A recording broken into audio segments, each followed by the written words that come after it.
Hello and welcome to the Cherry on Top YouTube channel. I'm Jessica and today's video is for Technique Tuesday, and this month we are focusing on stickers. So I thought that I would show you a fun technique that I use a lot when die cutting fussy dies, and that is to turn your dies into stickers.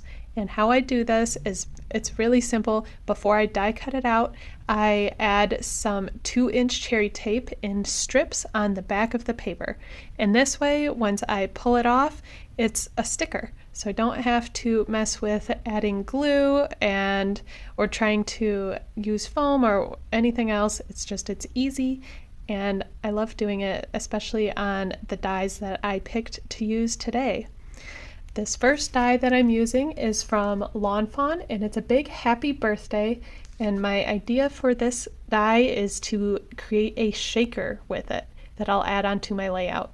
So using it as a shaker, I'm sticking it onto some acetate. And if you've ever tried using wet glue to add paper onto acetate, you know it always turns into a big mess and it never looks as clean. Where if I have it backed with the cherry tape like I do, it just makes it so much easier and cleaner. I'm using our cherry acetate sheets for my acetate. It's a perfect weight for shakers, so that's what I always go to. My next step is to trim down the acetate, and then I'll also create a frame with paper so that this border is a little bit thicker and it won't be a struggle adding foam to it. I'm going for a watercolored look throughout this entire layout, and that is because of this watercolors from Craft Consortium paper pad, and I just think that all of these papers are so pretty, so that's what I'm using. I'm cutting the frame about a 1/4 inch bigger on each side, and then I'll also cut out the inside by using that same 1/4 inch and cutting it a little bit on the inside. And how I do this is I'll just use my paper trimmer, line it up to a 1/4 inch smaller, and then cut it through, but not go through the edges all the way. And that's an easy way to cut a square on the inside of your paper.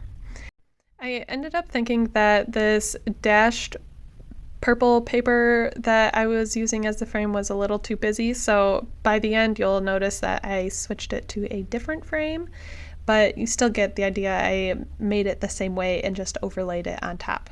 Now I'm using some foam tape, and foam tape is important for using a shaker because you have to have the sequins or whatever you add in there be able to shake around a bit. So I like using a little bit of a thicker foam tape. This is just cherry foam tape. If you have thinner tape, just layer it up until it's a better thickness. I am filling this shaker with some Pink Fresh jewels.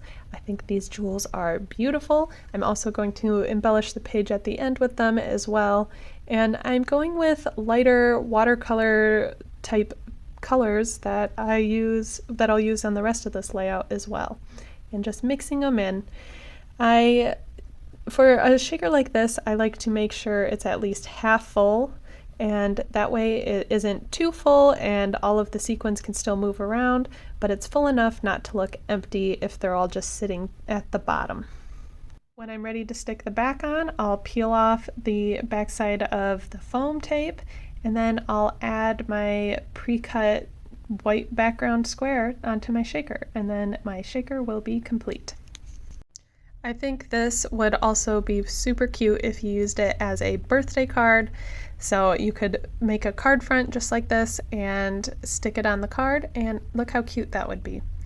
I am also going to go over and add the letters back in. I first tested to see if I would be able to read the happy birthday enough, and I think you can, but I wanted to add extra oomph to the letters so you could see them even better. So these I'm also creating with stickers by adding the cherry tape to the back of the paper before I cut it out, and then running it through the die cutting machine, and then that's how I created all of my letters. And I think it just stands out better and it's more legible, so I'm happier with it like this. One of my favorite things about scrapbooking is the storytelling aspect of it, and this is documenting photos from my mom's 60th birthday party, and it was a lot of fun. It was actually during our family camping trip, so we had the entire family there, we got a big cake, and so we got a lot of photos, and it was just a really fun event. So I wanted to make sure all of the photos were added onto this layout, but if you know that scrapbooking, you got to be a little bit picky with how many photos you add, otherwise it can look too cluttered. So I am creating a hidden flip through with that shaker panel and adding all the rest of my photos onto the backs onto underneath the shaker panel. So you'll be able to open it up and flip through to see all of the rest of the photos. I cut my pages to 5 inches and then I'm scoring them at 4 inches, and that makes it a good enough size where I can add my photos and it's not too much bigger or smaller than my happy birthday panel. So you can see how I'm sticking these together, and it'll do an accordion fold to get back all together. I had to use 2 separate pieces because I had 5 photos that I wanted to add. So to make my fall out pages longer, I'm cherry taping them together. Once my pages are together, I need to make a little piece to connect it to this happy birthday panel. So to do this, I again am cutting my strip at 2 inches by 5 inches, and then I'm scoring it at 1 inches. And this way it'll create a nice little fold. One side I'll attach to the back of the panel, and then the other side will get attached to the paper that will be folded outside of it. As you can see here how I'm putting it together. I'm using cherry tape because it creates such a strong bond, and I know that it'll just stick there forever, and then I also don't have to worry about dry time. If this is your first time creating something like this, I'd maybe say use some wet glue just so you can reposition it a little bit as needed. So now I am starting to decorate these pages. I didn't want a lot of decoration because I don't want this to be super thick. So all I'm doing is taking some of my watercolor papers and then cutting them a little bit smaller than the size of each panel and gluing them on. And then all I'll do is glue on my photos as well. I decided against adding any other stickers or anything else, just for the sake of it being too bulky. And also, I didn't think it really needed it. I thought just having the pullout and the shaker was enough of a fun part for this layout. I'd love to know your thoughts on adding more photos to your layout, and if this is something that would work for you. It's not something that you necessarily would be able to see all the time while it's in your page protector, but I think for the sake of storytelling and also adding a little bit of an interactive part, it's really fun. Now that that's all set, I'm going to start building the rest of my layout. I am using more of these watercolor papers, and originally I was planning on making a horizontal strip, but because I'm just using the 6x6, you could really see that seam in the middle, and I didn't like that. So by the end, you'll see that I changed this to make it a vertical strip, which I think worked out even better because then I could hide that center line. Lawn Fawn's newest collection has a lot of birthday products, so I grabbed these Simply Celebrate More Critters, and they come with really cute speech bubbles, so you can make all of the critters say different things like "you're awesome" and "happy birthday" and a bunch of cute sayings like that. And then there's also some little party hats that they can fit as well.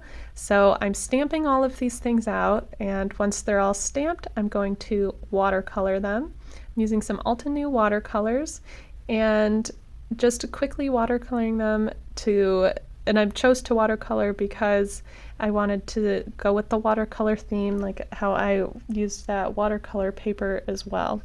I tried to add in as many colors as I could. Some of the animals had a lot of browns in them, so I just tried to make those browns a little bit more red or orange so it could be a little bit more colorful. And again, I'm turning these into stickers because again, they're smaller dies. They would be a little bit fussy to add glue or foam to, so just turning them into stickers is the way to go for me. With doing this, I noticed especially with the little party hats, I would definitely turn those party hats into stickers because it made it so much easier to just stick them on the animals and not try to mess around with all of the wet glue. After I got them all die cut out, they were ready to go. You can see how easy it is to peel up the stickers. And here I am putting all of these cute little hats on. It just makes it a little bit more festive and it's super cute. I didn't give all of the animals a hat because I thought that could be too much, but I think, like I said, it looks like a birthday party. I use cherry tape a lot while scrapbooking. I'm now adding it to the main vertical strip, and I also added some 1/4 inch white to go in between the colors of my watercolor strip here, and I thought that just it looked a little bit more like the lawn fawn look, especially with the happy birthday panel. I popped up the main photo with some foam tape, and then the birthday panel needed a thicker structure, so I'm scoring it. First I cut it at 5 inches across, and then I'm scoring it at 1 inch, and then an additional 1/4 inch, and then cutting it an inch from there. So you'll be able to see how that looks better as I build it up. And that's just to make it a little bit thicker so that I can more easily flip through this piece. Again, I'm cherry taping it onto the happy birthday. And then rather than cherry taping down the other side, I decided to wet glue it so I would have that second that I would be able to move it around and reposition it. So once that's all set, that was the main part of this layout. And from here, I'll just be adding those cute little critters and some more sparkle embellishments here and there. So here is how it flips open. I think it's super cute and fun. I had to play around a little bit to figure out where I wanted these animals to go, and I thought that it would be the cutest if they were in a line all together, so I put them in a line at the end. You can see how pulling off the back is pretty easy and is just so cute. This is like a satisfying craft to do. I love how it's turning out and all coming together. From here, all I'm adding is some more of those pink fresh jewels in the colors that I added to the shaker, and then this layout is done. I am really happy with how it turned out. I love the colors of it. Let me know what you think, and let me know if you would ever make a panel like I did where I have all of the photos hidden underneath. Thanks for watching.